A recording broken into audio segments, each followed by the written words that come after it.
আগে আমি half pound কেকের অর্ডার নিতাম না, কিন্তু দেখা গেছে হাফ পাউন্ড কেকেরই বেশি অর্ডার আসে। মানে হাফ পাউন্ড কেকই সবাই বেশিরভাগ নিতে চায়, যার কারণে আমি পরবর্তীতে আমার পেজে হাফ পাউন্ড কেকটা অ্যাড করি। তবে হাফ পাউন্ড কেকে অত লাভ থাকে না, যার কারণে আমি প্রথমে ওটা আমার পেজে আনতে চাইনি। পরবর্তীতে ওইটার ডিমান্ড বেশি থাকায় এবং বেশিরভাগ কাস্টমারই হাফ পাউন্ড কেকের মধ্যেই ডিজাইন করে দিতে বলায় আমি হাফ পাউন্ড কেকের বিভিন্ন কম্বো নিয়ে এসেছি আমার পেজে।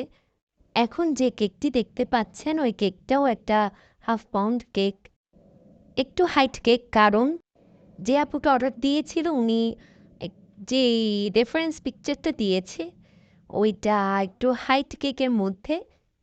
কিন্তু এই কেকের সাথে দুটো কাপ কেকও অ্যাড হবে, যেহেতু এটা একটা কম্বো।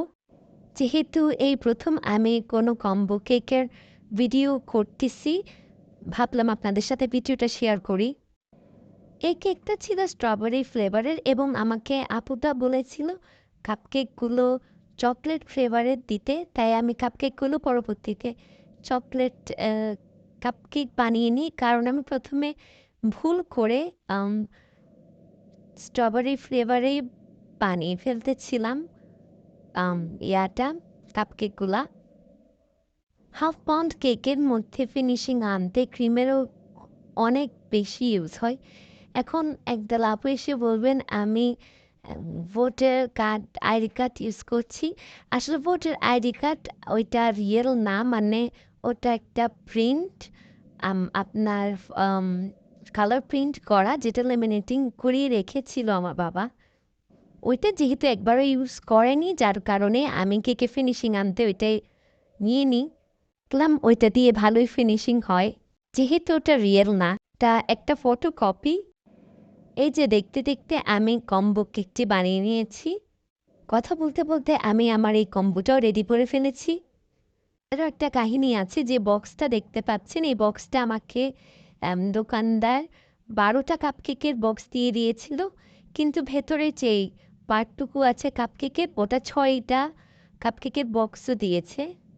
কিন্তু আমার থেকে পরবর্তীতে ওই 12টা কেকের বক্স যেটা দিয়েছে বড় সাইজ, ওটাকে কেটে এরকম ছোট করতে হয়েছে, কারণ আমি আগে চেক করিনি। যখন ডেলিভারি দিব তখনই আমি দেখেছি যে আমার বক্সটা বড়। আমি তাড়াতাড়ি মাথা খাটিয়ে কীভাবে বক্সটা ছোট করা যায় ওভাবে ছোট করে নিয়েছি, কারণ নিচে ডেলিভারি ম্যানও এসে দাঁড়িয়েছিল। আমি সময়ও পাইনি যে আরেকটা কিনে আনবো, তাই যেটা আছে ওইটাকেই কেটে কুটে আমি ছোট করে নিয়েছি। আসলে বৃষ্টির কারণে আমি বাইরেও ফটোশ্যুট করতে পারছি না, যেহেতু আমি সবসময় আমাদের ছাদে ফটোশ্যুট করে থাকি। বৃষ্টি থেমে গেলেই আমি আবারও ছাদে ফটোশ্যুট করা শুরু করব ইনশাল্লাহ। এই তো আমি বক্সটা রেডি করে ফেলেছি ডেলিভারি দেওয়ার জন্য। ধন্যবাদ সবাইকে।